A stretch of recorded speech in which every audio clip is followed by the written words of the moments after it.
Hello बच्चों, नमस्कार। आज की इस क्लास में बहुत ही महत्वपूर्ण क्वेश्चन लाया हूँ। कौन से महत्वपूर्ण क्वेश्चन है बेटा? जो जवाहर नवोदय एग्जाम्स में पूछे गए हैं, मैथ के वेरी इंपॉर्टेंट क्वेश्चन है। हर क्वेश्चन को आपको ध्यान से पढ़ना होगा। यदि आपको क्वेश्चन आ रहे हैं तो हर क्वेश्चन का आंसर आपको कमेंट बॉक्स में जरूर देना है। अपना नाम जरूर लिखना बेटा, साथ में उसका आंसर जरूर लिखना है। इससे पहले मैं बता देता हूँ बेटा कि जवाहर नवोदय विद्यालय का क्लास 6 का फॉर्म स्टार्ट हो चुका है। आपको पता नहीं है तो मैं बता देता हूँ। लास्ट डेट आपकी रहने वाली है 29 जुलाई 2025 आपकी लास्ट डेट रहने वाली है। आप अपना फॉर्म लास्ट डेट का इंतजार मत करना बेटा। कम से कम 10 दिन पहले अपना फॉर्म भर देना। आप फॉर्म अपने माता पिता के द्वारा भी भरवा सकते हो या हमसे भरवाना चाहते हो तो बेटा ये मोबाइल नंबर है 7602310280। इस मोबाइल नंबर पर आप कॉल करके या व्हाट्सएप करके आप अपना फॉर्म भरवा सकते हो। फॉर्म भरवाने के लिए क्या क्या डॉक्यूमेंट्स की आवश्यकता होगी और आप कैसे तैयारी करें, सारी डिटेल जानकारी आपको इस नंबर पर मिलने वाली है। साथ में बता दूं बेटा, जवाहर नवोदय के लिए बेस्ट तैयारी के लिए हमने कोर्स लॉन्च कर दिए हैं। लाइव और रिकॉर्डेड दोनों फॉर्म में कोर्स रहने वाले हैं। साथ में मॉक टेस्ट भी मिलेगा और प्रीवियस ईयर क्वेश्चन भी मिलने वाले हैं। इसके लिए आपको क्या करना होगा बेटा? आपको सबसे पहले जाना होगा प्ले स्टोर पर। प्ले स्टोर पर आपको JNV क्लास के नाम से एप्लीकेशन है, उसको डाउनलोड करना होगा। यदि डाउनलोड करने में कोई दिक्कत आ रही तो मैं आपको कॉन्टेक्ट नंबर बता दिया है, वहां जाकर आप कॉल कर सकते हो या कोई भी जानकारी ले सकते हो। चलो क्लास स्टार्ट करते हैं। आज का पहला क्वेश्चन क्या रहने वाला है बेटा? आज का पहला क्वेश्चन है संख्या पद्धति से। आज का पहला क्वेश्चन है बेटा 16,08,13 इज रिटर्न एज। अरे इंग्लिश में, इंग्लिश वर्ड में लिखा हुआ है, इसको डिजिट्स में देखना है अपन को। 16 लाख। पहले इसको क्या करेंगे, क्वेश्चन को टुकड़ों में पढ़ेंगे, एक एक शब्द को पढ़ेंगे। पहले क्या देखना है? 16 लाख। तो इकाई, दहाई, सैकड़ा, हजार, 10,000, इसमें तो 16,000 ही है, 16,000 ही है। 16 लाख इसमें नहीं है। अगला ऑप्शन देखेंगे, इकाई, दहाई, सैकड़ा, हजार, 10,000, लाख। इसमें 16 लाख है, 16 लाख है। फिर क्या देखेंगे? 813, 813, 800। इसमें 813, 813 नहीं है, इसमें क्या है? 830 है, इसलिए ये ऑप्शन कट जाएगा। तीसरा ऑप्शन क्या है? Ones, tens, 100,000, 10,000। इसके बाद में क्या आ जाएगा? लाख और 10 लाख। तो 6 लाख, 16 लाख हो गया। ये तो ऑप्शन कट गया क्योंकि हमको क्या चाहिए? 16,000 चाहिए। तो ऑप्शन नंबर लास्ट में जो बच गया वही आंसर हो गया। आप चेक कर सकते हो। ये 16,008 कितना है? 16,0813। एक मिनट बेटा, ये ऑप्शन सी होगा क्योंकि ये तो इकाई, दहाई, सैकड़ा, हजार, 10,000, लाख, ये तो 1 लाख ही हो जाएगा। तो ऑप्शन नंबर 3 ही होने वाला है। ठीक है ना? 813 भी इसमें है। ठीक है, ये ऑप्शन नहीं होने वाला क्योंकि इसमें क्या है? 1,60,813 है। अगला ऑप्शन, अगला क्वेश्चन देखो बेटा, ये आपका दशमलव भिन्न से संबंधित है। 0.221 में से क्या माइनस करना है? हिंदी के हिसाब से देखना है आपको। 0.211 से क्या माइनस करना है? 0.2 माइनस करना है। तो सबसे पहले ऊपर लिखना बड़ी वाली संख्या 0.211, नीचे वाली लिखना छोटी वाली संख्या 0.2। ठीक है, पॉइंट की सीध में क्या लगानी है? आपको पॉइंट लगानी है। इसके बाद में देखो, दशमलव के आगे कितने एक एक अंक बराबर है, लेकिन दशमलव के पीछे देखेंगे तो अधिकतम कितने अंक है? 3। तो दोनों को 3-3 बनाने के लिए क्या लगा देंगे? 2 जीरो लगा देंगे। फिर माइनस करेंगे, एक में से जीरो गया तो कितना बचता है? 1। एक में से जीरो गया तो कितना बचेगा? 1। फिर 2 में से 2 गया तो कितना बचेगा? 0। पॉइंट की सीध में पॉइंट लगाएंगे और 0 में से 0 गया तो 0 बचेगा। तो ऑप्शन नंबर ए हमारा राइट आंसर होने वाला है, 0.11। अगला क्वेश्चन देखो बेटा, आपका 10 ये दे रखी है फ्रैक्शन, इसको बोलते हैं भिन्न। भिन्न बोलते हैं और भिन्न को किस में बदलना है? दशमलव भिन्न में बदलना है। लेकिन देखो नीचे 0 0 दे रखी है। जब नीचे संख्याएं देखो बेटा, यदि नीचे हर में संख्या ऐसे लिखो जैसे बटे में 10 लिखा हो, बटे में 100 लिखा हो, ठीक है, बटे में 1000 लिखा हो, बटे में क्या लिखा हो? 10,000। नीचे हर में 0 0 आए और लेफ्ट साइड में क्या है? 1 आए, तो ऊपर क्या करते हैं? जितने जीरो है उतना छोड़ करके पॉइंट लगाते हैं। देखो इसमें कितने डिजिट है, 0, 2 4 जीरो है, तो ऊपर कितना अंक छोड़कर जीरो लगाएंगे, पॉइंट लगाएंगे 4 छोड़ करके, लेकिन 4 अंक ऊपर है ही नहीं, 89 है। 89 को 4 डिजिट बनाने के लिए क्या करेंगे, 89 के आगे 2 जीरो और लगा देते हैं, ये 4 डिजिट बन गया। अब क्या करेंगे, 4 छोड़ करके क्या लगा देंगे, पॉइंट लगा देंगे। तो ऑप्शन नंबर हमारा कौन सा रहने वाला है, 0.009, ऑप्शन नंबर डी हमारा राइट आंसर हो जाएगा बेटा। अगला क्वेश्चन आपका है बेटा सिंप्लीफिकेशन टॉपिक से, सरलीकरण जो टॉपिक है उस टॉपिक से है। इसमें आपको हमेशा बताता हूं कि कौन सा नियम काम करता है, वी बोर्ड मास का नियम करता है। वी बोर्ड मास, वी का मतलब क्या होता है, वेन्यूकुलम। वेन्यूकुलम का मतलब क्या होता है बेटा, कि जो कोई भी संख्या लिखी होती है, जैसे 2 + 3, इसके ऊपर जो लाइन लिखी होती है ना दोनों संख्याओं पर, तो इनको क्या बोलते हैं, बार बोलते हैं। सबसे पहले यदि क्वेश्चन में ये आता तो ये सोल्व करते हैं, लेकिन ये तो क्वेश्चन में है ही नहीं। हमारे क्वेश्चन में कौन कौन से साइन है बेटा, चिन्ह, एक तो मल्टीप्लाई का, एक प्लस का है, और मल्टीप्लाई और प्लस 2 ही का है, और किसी का नहीं है। बी का मतलब होता है बेटा ब्रैकेट, ओ का मतलब होता है ऑफ, डिवीजन का मतलब पता ही है आपको भाग, एम का मतलब होता है मल्टीप्लेक्शन, मल्टीप्लाई है ना, मल्टीप्लिकेशन, गुणा हो जाएगा, और ए का मतलब होता है एडिशन जोड़, और एस का मतलब क्या होता है सब्सट्रैक्शन घटाव। ठीक है, इसको इस नियम से सॉल्व करते हैं। इधर से चलते हैं वी बोर्ड मास, पहले वी को सॉल्व करेंगे, वेनिकुलम बार को, फिर ब्रैकेट को सॉल्व करेंगे। ब्रैकेट आते हैं छोटा ब्रैकेट, मध्य का ब्रैकेट, बड़ा ब्रैकेट, फिर कहीं पर ओफ लिखा हो, का लिखा हो तो उसको तुरंत गुणा करके लिख देते हैं। इसके बाद में भाग को, लेकिन इसमें तो कौन से चिन्ह है, गुणा का और प्लस का, तो प्लस से के पहले क्या करना पड़ेगा अपन को, गुणा करना पड़ेगा, मल्टीप्लाई करना पड़ेगा। तो मल्टीप्लाई कर लेते हैं। देखो यहाँ मल्टीप्लाई, 0 को 1 से मल्टीप्लाई किया तो कितना आया, 0, फिर 0 को 3 से मल्टीप्लाई करेंगे तो कितना आएगा, 0, फिर 0 को 2 से मल्टीप्लाई करेंगे तो ही क्या आएगा, 0, 0 को किसी भी संख्या से मल्टीप्लाई करेंगे तो क्या ही आने वाला है, 0 ही आने वाला है। फिर देखो यहाँ 2 को 3 से मल्टीप्लाई किया तो कितना आएगा, 2 3 जा कितना होता है, 6, फिर 6 को 1 से मल्टीप्लाई किया तो कितना आता है, 1, तो 6 का 6 1 जा 6 ही होता है ना। फिर यहाँ तो प्लस का साइन आ गया, प्लस बाद में करेंगे क्योंकि सबसे पहले क्या करेंगे, मल्टीप्लाई करेंगे इसमें। अब देखो यहाँ 0 है, मल्टीप्लाई का साइन है, बीच में यदि सारे मल्टीप्लाई के साइन हो, 0 हो, तो वो सारी संख्या क्या हो जाती है, 0 हो जाती है। कैसे होती है, जैसे 0 को 5 से मल्टीप्लाई किया तो कितना आएगा, 0, फिर 0 को 4 से मल्टीप्लाई किया तो कितना आएगा, 0, फिर 0 को 3 से मल्टीप्लाई किया तो कितना आएगा, 0, तो यहाँ 0 लिखेंगे। 0 में 6 ऐड किया तो कितना आने वाला है, 6 आने वाला है। तो ऑप्शन नंबर 3 अपना राइट आंसर हो जाएगा। अगला क्वेश्चन है बेटा फ्रैक्शन से, फ्रैक्शन टॉपिक है ना, भिन्नों का गठन है ना, फ्रैक्शन का सब्सट्रैक्शन करना है। देखो what should be subtracted from 31/50 to get 11/50। 31/50 में क्या घटाया जाए कि 11/50 प्राप्त हो। इसमें देखो सबसे बड़ी कौन सी है, बटे वाली संख्या दे रखी है, दोनों का हर, डिनोमिनेटर, दोनों का हर क्या है, समान है। डिनोमिनेटर क्या होता है, जो नीचे लिखी होती है संख्या उसको डिनोमिनेटर बोलते हैं।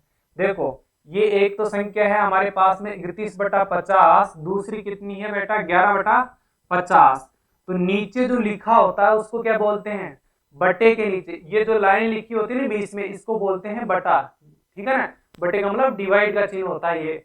देखो नीचे क्या, नीचे जो लिखा होता है उसको क्या बोलते हैं, हर बोलते हैं। क्या बोलते हैं, हर, इंग्लिश में बोलेंगे डिनोमिनेटर।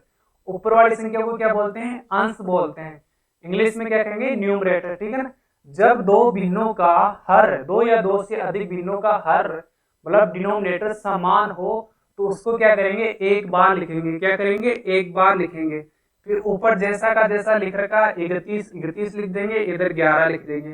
बीच में घटाया जाए, घटाना का मतलब क्या करना है, माइनस करना है। ठीक है ना, घटाना का मतलब क्या होता है, माइनस करना, तो यहाँ माइनस कर देंगे। 31 में से 11 गया तो कितना बचेगा, 1 में से 1 गया तो कितना गया, 0 बचेगा। या 3 में से 1 गया तो कितना बचेगा, 2, बटे में कितना है 50। ठीक है, अब देखो ऊपर नीचे क्या है, 0, जब ऊपर नीचे कोई भी समान दिख रही है वो कट जाती है। यहाँ 0 से 0 क्या करेगा, हो जाएगा, कट जाएगा। तो हमारा आंसर क्या आने वाला है, 2/5, 2/5 5 आंसर हो जाएगा ऑप्शन नंबर ए। ठीक है बेटा। अगला क्वेश्चन हमारा है प्रॉफिट एंड लॉस से।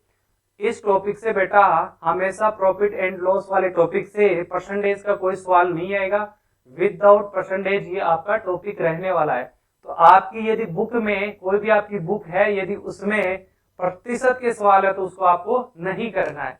और यदि आपको बेस्ट बुक कौन सी है उसके लिए कमेंट कर लेना, या जो मोबाइल नंबर बताया था शुरुआत में फिर से मैं आपको मोबाइल नंबर बता रहा हूँ, आपकी बेस्ट बुक कौन सी है। ठीक है ना, इसकी जानकारी के लिए भी इस नंबर पर आप कॉल या व्हाट्सएप कर सकते हैं।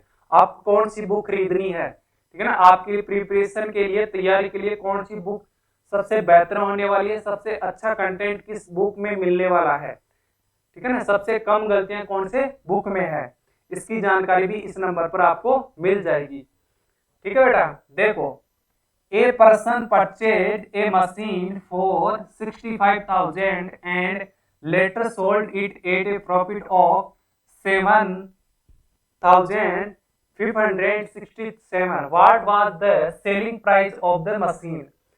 एक व्यक्ति ने एक मशीन कितने में खरीदी, 65,000, 65,000 में। खरीदना क्या कहलाता है, क्रय मूल्य। क्या कहलाता है, क्रय मूल्य कहलाता है।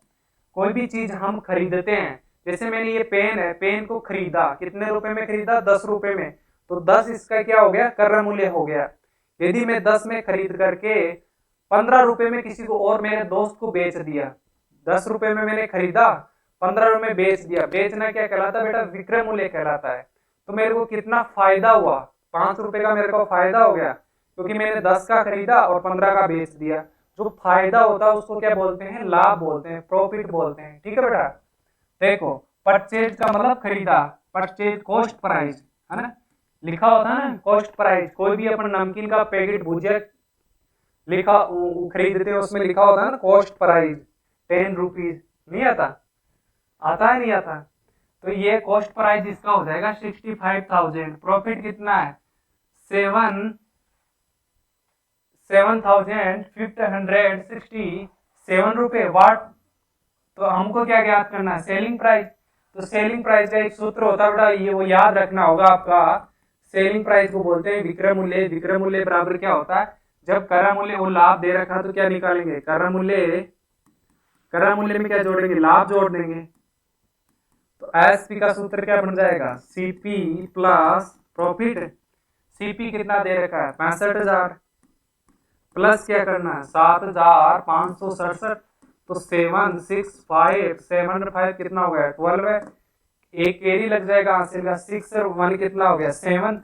तो ऑप्शन नंबर कौन सा हो जाएगा, 72,567। 72,567 किस ऑप्शन में है, ऑप्शन नंबर ए हो जाएगा इसका राइट आंसर। ठीक है बेटा। अगला क्वेश्चन आपको यदि आता है ये क्वेश्चन, तो आप कमेंट बॉक्स में इसका आंसर अपने नाम के साथ देना है बेटा। ठीक है। देखो, वीडियो को पॉज कर लेना, यदि आता है तो वीडियो को रोक करके फिर आप अपनी रफ कॉपी में निकाल करके इसका आंसर कमेंट बॉक्स में अपने नाम के साथ में देना है। अगला क्वेश्चन है आपका स्क्वायर और पेरीमीटर से। पेरीमीटर और स्क्वायर मतलब परिमाप और क्षेत्रफल, आकृतियों का परिमाप और क्षेत्रफल निकालने वाले चैप्टर से। Find the area. एरिया का मतलब क्या होता है, क्षेत्रफल। देखो, ये कोई आकृति है, इसके जो अंदर की जगह है ना, अंदर जिस जगह है उसको एरिया बोलते हैं। ठीक है। Of a square with side, side दे रखे 35 मीटर। साइड का मतलब भुजा। ये हमारे पास में एक स्क्वायर है, स्क्वायर का मतलब वर्ग है। वर्ग एक ऐसी आकृति होती है जिसकी चारों भुजाएं क्या हो, बराबर हो। इसकी चारों भुजाएं बराबर है। एक भुजा कितनी दे रखी है, 35 मीटर। साइड का मतलब भुजा, एक साइड कितनी है, 35। तो चारों कितनी हो जाएगी, 35 35 ही हो जाएगी। इसका क्या निकालना है आपको, क्षेत्रफल। तो क्षेत्रफल का सूत्र होता है बेटा, वो याद रखना होगा। वर्ग का क्षेत्रफल का सूत्र क्या होता है, वर्ग का क्षेत्रफल ये होता है भुजा गुणा भुजा। क्या होता है, भुजा गुणा भुजा। Square, area of square, area of square. Area of square का सूत्र क्या होता है, साइड बाई साइड। क्या होता है, साइड बाई साइड। साइड कितनी है अपने पास में, 35। 35 गुणा 35, 35 गुणा 35 कितना होता है, यदि 35 को 35 से गुणा करेंगे तो कितना आएगा, कैसे गुणा करोगे, 5 को 5 से गुणा किया तो कितना आया 25, फिर यहाँ 3 3 सेम है, इसको एक बढ़ा लेंगे तो कितना हो जाएगा 4, 4 को 3 से गुणा किया तो कितना हुआ 12। ऐसे आप डायरेक्ट गुणा कर सकते हो। ठीक है, तो आंसर क्या आने वाला है 1225, ऑप्शन नंबर ए हो जाएगा। अगला क्वेश्चन है बेटा आपका ग्राफ से रिलेटेड। ग्राफ से रिलेटेड क्या क्वेश्चन है, निम्नलिखित किस वर्ष में, निम्नलिखित ग्राफ में किस वर्ष में विशेष कक्षा में दाखिला लेने वाले विद्यार्थियों की संख्या न्यूनतम है। नीचे दे रखा हमारे को वर्ष दे रखा है, इस साइड में दे रखा है विद्यार्थियों ने दाखिला, दाखिला का मतलब प्रवेश करना, किसी भी स्कूल में अपना प्रवेश करवाना है। देखो 2006 में, 2007 में, 2008 में नीचे दे रखा है। सबसे कम कौन सा ग्राफ दिख रहा है, सबसे छोटा ग्राफ यही है ना। तो सबसे कम किस वर्ष में विद्यार्थियों ने, क्या है क्वेश्चन, किस वर्ष में विशेष कक्षा में दाखिला लेने वाले विद्यार्थियों की संख्या न्यूनतम है। न्यूनतम का मतलब होता है कम, क्या होता है कम। सबसे कम किस वर्ष में दाखिला लेने वाले विद्यार्थियों की संख्या है, तो सबसे कम तो इसी में है 2009 में। छोटा सा ग्राफ दिख रहा है ना, तो यही आंसर हो जाएगा 2009। इसमें कितनी है बेटा, ये है 10, कितने हैं 10। सबसे कम 2009 में 10 विद्यार्थियों ने दाखिला लिया, मतलब प्रवेश लिया, किसी भी स्कूल में हो, कॉलेज में हो सकता है दाखिला। अगला क्वेश्चन है बेटा आपका कोणों से related. In the given figure below the angle ABC known as, मतलब एबीसी जो एंगल है ये कौन सा एंगल ये आपको पहचानना है।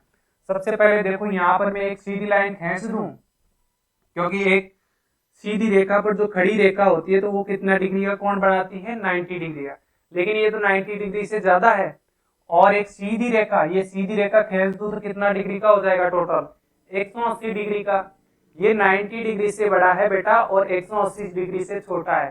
तो एक ऐसा कोण जो 90 डिग्री से तो क्या हो बड़ा हो और 180 डिग्री से क्या हो छोटा हो, वो कोण कौन सा कहलाता है बेटा, अधिक कोण कहते हैं। उस कोण को क्या कहते हैं, अधिक कोण, ऑब्ट्यूज एंगल कहेंगे। एक ऐसा कोण जो 90 डिग्री से तो क्या हो ग्रेटर हो और 180 डिग्री से क्या हो लेस हो, उसे क्या कहेंगे ऑब्ट्यूज एंगल कहने वाले हैं। अगला क्या क्वेश्चन है, 21 और 60 के बीच में 3 के गुणजों की संख्या, गुणज, the number of multiply of 3 between 21 and 60 will be. Multiple क्या होता है, गुणज क्या होता है, गुणज या मल्टीपल। सबसे पहले तो ये समझ में आना चाहिए कि ये मल्टीपल होता क्या है।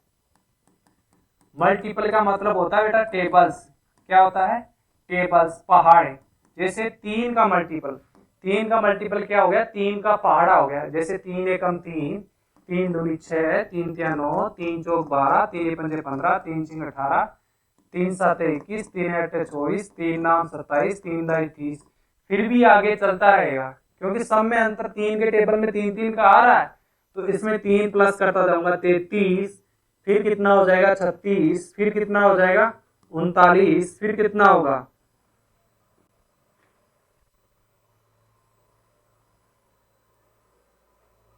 39 में 3 ऐड किया तो कितना हो गया 42, फिर कितना होगा, ऐसे चलता जाएगा। लेकिन ऐसे निकालेंगे तो बहुत टाइम लगने वाला है, तो हमने शॉर्टकट ट्रिक्स में शॉर्ट तरीके से कैसे निकालेंगे। सबसे पहले देखेंगे कि 3 से लेकर 21 से 60 के बीच में पूछा है, पहले निकाल लेंगे कि 1 से लेकर 60 तक, 1 से 60 तक के 1 से 60 तक कितने गुणज आएंगे। तो 1 से 60 तक गुणज निकालने के लिए किसके निकाल रहे हैं 3 के, तो 3 का जो भी गुणज होता है उसमें उस संख्या का क्या जाता है पूरा पूरा भाग जाता है। जैसे 3 का ये 60 गुणज है तो 3 का पूरा पूरा भाग जाएगा। देखो 3 एकम 3, 3 दूनी 6, मतलब 1 से 60 तक 3 के गुणज कितने हैं 20 है, कितने हैं 20 है। लेकिन हमको 21 और 60 के बीच में बताना है, ये 60वां गुणज भी नहीं बताना, तो एक तो ये माइनस कर दूंगा तो कितना आ जाएगा 19। लेकिन 1 से 21 वाले भी माइनस करना होगा, तो 1 से 21 तक कितने हैं 1 से 21 तक निकालने हैं, तो 21 में 3 का भाग देंगे, 3 7 कितना हो गया 21, 7। 1 से 21 तक 3 के गुणज कितने हैं 7, 7 ये माइनस करने होंगे, तो 19 में से 7 गया तो कितना बचेगा 12। तो टोटल इसका आंसर क्या आने वाला है, 21 और 60 के बीच में 3 के गुणज कितने हैं, 12 है। ठीक है बेटा, आज के लिए इतना ही। यदि आपको ये क्लास अच्छी लगी है तो बेटा लाइक जरूर करना और अपना नाम है कमेंट बॉक्स में जरूर लिखना है। साथ में ही यदि आप पहली बार इस चैनल पर आए हो, इस वीडियो को देखने के लिए आए हो, तो इस चैनल को जरूर सब्सक्राइब कर लेना और जो साथ में जो बेल आइकन की घंटी है उसको जरूर दबाना, ताकि हमारी जो लेटेस्ट वीडियो आती रहे, जवाहर नवोदय से रिलेटेड जो भी नोटिस और या नोटिफिकेशन आए उसकी जानकारी आपको सबसे पहले मिले। ठीक है बेटा, आज के लिए इतना ही, फिर कल मिलेंगे। धन्यवाद बच्चों।